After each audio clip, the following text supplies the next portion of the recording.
From Carr, Riggs, and Ingram, this is It Figures, the CRI podcast, an accounting, advisory, and industry-focused podcast for business and organization leaders, entrepreneurs, and anyone who is looking to go beyond the status quo.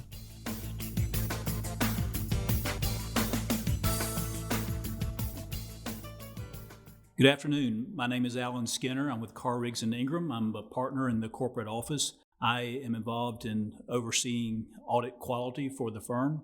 And with us today is Jose Aponte. Thanks, Alan. Jose Aponte, partner out of the New Orleans office, focused mainly with healthcare entities and not-for-profits in the audit and attest world. Jose and I are going to talk today to you about succession secrets. And when we say that, we're talking specifically about an organization's long-term success. And, that is not dependent only on financial well-being and operational health, but also on how the organization plans and prepares for succession of its leaders, those in the C-suite. So this sometimes is overlooked if a company particularly is doing well, but the succession of the current leaders is critical to the long-term success of the organization. That's what we'd like to talk about. So I want to pose some questions to Jose. First, what are the first steps to setting up a C-suite or leadership succession plan? Yeah, Alan, it's interesting because a lot of people you talk to in a lot of organizations you see really are hyper-focused on the financial aspect as a healthy organization and determining whether or not they will be able to continue for the foreseeable future. But what often gets overlooked, as you've mentioned, is what is your leadership succession strategy? And there's some important key items to consider and steps to work through when you're starting to set up this succession plan and making sure that it's ready when it's needed to be. The first thing that any organization should do is to identify what their key positions are. What are their key leadership positions where they would need to have a succession plan in place to ensure either with a planned departure or an unplanned departure that they were able to continue the business operations, the day-to-day business operations without any interruption. After identifying the key positions, it's important for the organization to identify what are the key qualities of a leader in that position. And it's important to get feedback from different stakeholders within the organization. So the feedback can come from the current person in that position. What are the qualities that they possess that they think are very important or has led to their success in that position? It can come from those working around them, both their direct reports and maybe even additional C-suite people who work right in tandem with them. And I think it's also important to get the boards or those charged with governance perspective of what do they see as the key qualities of a leader, so that you can start building a profile for what are the things that we're looking for to determine what are our pool of future leaders. I think after identifying the key positions and identifying the key qualities of these leaders, it's important to then develop a plan for how do you attract, develop, and train either internally, or how do you look external to the organization to determine who is that pool of leaders. And important things to consider within this when you're undertaking this task is what is the strategic vision, what is the strategic plan of the entity, what is your 1 to 5 year, what is your 5 to 10 year, what is your greater than 10-year growth plan, and making sure that the leaders that you're looking for, the leaders that you're trying to develop, understand what that strategic vision are and fit into that role. Also important to consider is what's the moral appetite of your entity, or what is your corporate culture? You may find that you have a perfect leadership candidate, but if they don't fit into your corporate culture, it may not work with your organization, or it may cause more hiccups in getting this new leader in because they don't fit seamlessly into your organization, which can be worked through, and it may be what you need as an organization to pivot, but you need to know and understand those things prior to getting to where you're bringing this leader in, and then you're having these hiccups that are unforeseen. And then I think lastly, it's putting in place or identifying who is going to be the team that looks at these future leaders down the group. Who's the task force that you're going to employ or use to select this future leader.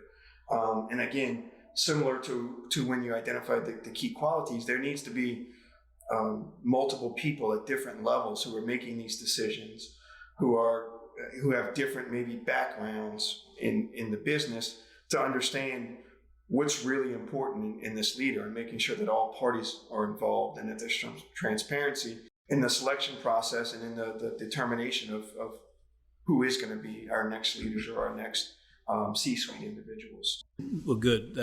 I think that's exactly on point with going through this process of objectively determining what are the qualities that will serve the organization well in the area of leadership. And a couple points there. What may have served the organization well for the past several years may not fit with the strategic plan of where the organization is going in the near future. And so that's a factor too, is not focus so much on what history has required, but where the organization is going. And I think it's particularly challenging in family-owned businesses and in situations where there's a long-tenured, really charismatic founder who has really established the organization, and replacing that person can really be tough. So anyway, good points, and I guess we'll segue into the next point of what are some important pitfalls to avoid when making a succession plan. One item, you talked about family-owned businesses, and you talked about maybe where there's a strong dynamic leader. Some of that,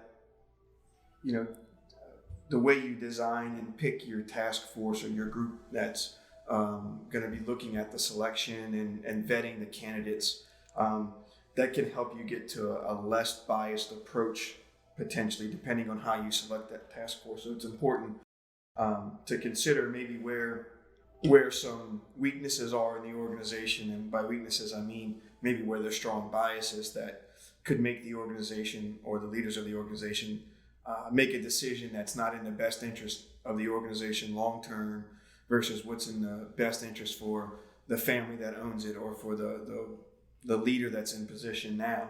So I think it's really important to know those things, and when you're selecting your task force, making sure the members of the task force have the decision-making power that maybe can't be as influenced by those other parties, and that it's diverse enough and rounded enough to maybe not be as susceptible to falling to those biases that may exist from if the last 15 years of the business have been super successful, and it's because of the founding partner or founding leader who's there currently. It's very easy to fall into a bias of, we want our next leader to look like this leader, and it should be who this leader handpicks. But making sure that task force has enough depth and enough decision-making power to see and to know where the organization's going, and not be as influenced by maybe some of those biases. Mm-hmm. And that also kind of does lead into your next question about the pitfalls. Certainly, depending on the type of organization, the type of structure, and maybe where the organization is in its life cycle, there are different pitfalls that can arise. Certainly, we just talked about two of them: family-owned businesses, or maybe first-generation successions where current leader is also the founder and has been very successful. Both of those pose their own pitfalls, really focused on maybe biases that aren't in the best interest of the organization long term. But I think the first major pitfall of a business succession is not planning for it. You may think that you have a young leadership group that's going to be with you for the next 20 or 25 years, and may get lax on looking at your succession plan or understanding who your key employees are, where if they were gone tomorrow, it would be a major interruption for the business. So at every phase of your organization's life cycle, a succession plan needs to be in place and discussed and understood. And maybe in the infancy of an organization, it may be more informal. This is our executive committee. They are our founding people. They're going to be the ones who would appoint a new leader because they have the ultimate vision because they're founding this organization. Probably not the strongest succession plan, but there needs to be those discussions and those understanding of we're the people who are doing this, or these are the people who are tasked with it, so that as the business progresses, it can become more of a formal process. You can never plan for the worst, but you should always have a plan in place should there be an unexpected or unforeseen departure of a leader, and you want to ensure that you have something in place to at least continue the day-to-day operations until you can put a full-time solution in place. So the second pitfall that I've thought about here is really once you have a succession plan, or once you have a plan that's kind of tied to your strategic vision, you don't put that plan away and wait for succession to be needed. As an organization, this succession plan, much like your strategic plan, it needs to be a living, breathing document within your organization. As things change in your organization, as vision changes, as the outside economy changes, or as funding sources changes, you need to constantly be reanalyzing what is the plan for succession? Where do we want to go?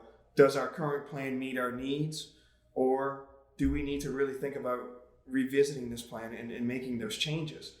I also think it's important, not only does the plan fit where you are today, but are the people you're identifying in the plan as your task force or as your leaders, or are they still accurate? Are the qualities of those leaders still accurate? They really need to make sure that this is one of those documents you're reviewing regularly as an organization, at the board level, at those charged with governance level, to make sure that the plan that you have in place fits the organization. It's something that can be implemented. It's something that the parties who are stakeholders in know what their roles are. And again, if the unforeseen happens tomorrow, everyone's ready and understands what their role in their process is. A couple more pitfalls to succession planning is really a two-sided one. Is some organizations will look strictly at personnel or people outside of their organization to fill leadership roles. Some organizations will look strictly internally at how do we fill these roles. And I think both of those are can be pitfalls to this process, because sometimes our best leaders can come from within, because they start at the lower levels of your organization, they work their ways up. They see how different aspects of the organization works and have worked their way up and have seen non-management and management. They've seen the past 10 or 15 years of growth and headaches and trials and tribulations of the organization. And so they have some training and some knowledge of the organization that you can't get externally.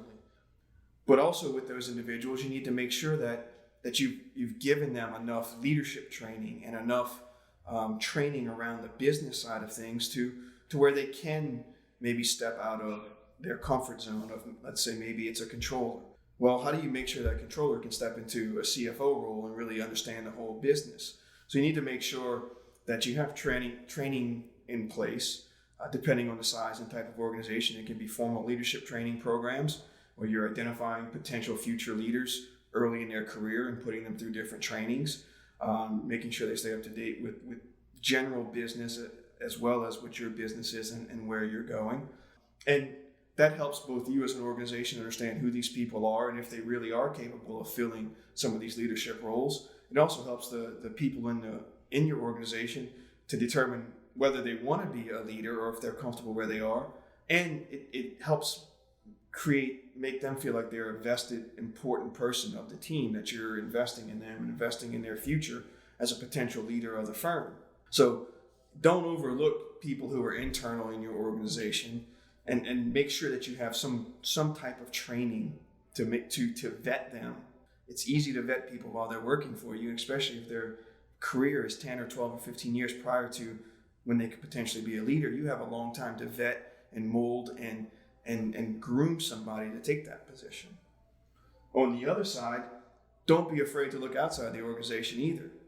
When we first started this discussion, we talked about what are the key criteria to setting up a succession plan for your leadership. And the second item we talked about is what are your key qualities in a leader. And when you're looking to fill a leadership role, if somebody in your organization meets a few of those but aren't meeting a lot of your key qualities, don't put the square peg in the round hole. There are outside opportunities that you should be looking for. Again, you don't want to make a short-sighted decision to fill a role just to fill a role to keep, and we'll go back to family-owned or strong current leader, to keep the founder happy or to keep the family happy. You've got to look at what's best for the long-term success of the organization. So I think it's important to not limit your search criteria or your pool of candidates to internal or external, but to make sure you have the training in place and the vetting in place internally, and knowing when to look externally if you feel like maybe you don't have the exact fit you're looking for internally. So a couple points, Jose, I'd just like to reiterate. One is a good tool for attracting, recruiting, and retaining good employees for an organization is to know that there's a long-term leadership opportunity. And so that's why it is good to look internally, at least have an opportunity there for people. The other point I guess I've heard you make is that if our current CEO is 50 years old and in good health and everything seems to be going well, we can't just assume that that person is going to be there till they're 65. Absolutely. We need to be thinking now. And I think it's also important. Sorry to interrupt. I think it's also important to have those discussions with your current leadership as well. What's your plan? Because you may think he's 50 and he's going to wait till he's 67 to retire, and he may say, I'm retiring at 53. So I think it's important to understand what their goals are and what their thoughts are on their tenure, because you could be in two totally different ballparks and never know, and it could create one of these surprise situations that you're not ready for. Mm-hmm. So I think that's a very important point. So that leads us into our next question of how often should an organization review or modify its succession plan? I would say at the very least, on an annual basis, an organization should evaluate its current succession plan while it's looking at its strategic plan, budgeting for the next year. And I think as you're looking at that and as the organization's considering it, again, it's what's changed from last year to this year. Have we pivoted our organization? Have we countered significant turbulence in where we're looking today? Have we lost significant funders? Does this still fit who the organization is and where the organization wants to go? And then I think throughout the year, if there are major shifts or things that happen within the organization that would cause you to question your leadership, and not question your leadership as to whether you have the right leaders in place, but question whether what you're considering as key qualities in a leader, or who your key leaders are, or what your key business strategy is. As those things change throughout the year, it's important to then go back into your succession plan and say, hey, we've got to revisit this succession plan now because we've changed who we are. We've changed some of our core principles. We've changed what our key operating areas are, and we need to revisit the succession plan to mirror where we are now as opposed to when it was first written, and then to recast what our vision is moving forward so that we're ready to implement this plan without hiccup today. So I think it's, certainly on an annual basis, it should be reviewed and discussed, and making sure that there isn't some changes needed, some modifications needed. And then as significant business changes occur throughout the year, it should be revisited. And then I think every time as an organization you recreate or redo your succession in your strategic plan for the organization, one of the key elements of that should be your succession plan. At least every time you redo or significantly alter the organization's strategic plan, one of the key documents and elements of that should be the succession plan for the organization as well. Jose, you've provided some really good principles and concepts for organizations to consider as they're thinking about the longevity and the long-term success of their organization. I guess another point to make is that there is no one-size-fits-all type plan. Every organization is unique. Their leadership needs are unique, and that requires a lot of thoughtful consideration. So I encourage you to consider these concepts that we've mentioned today and apply those in individual situations.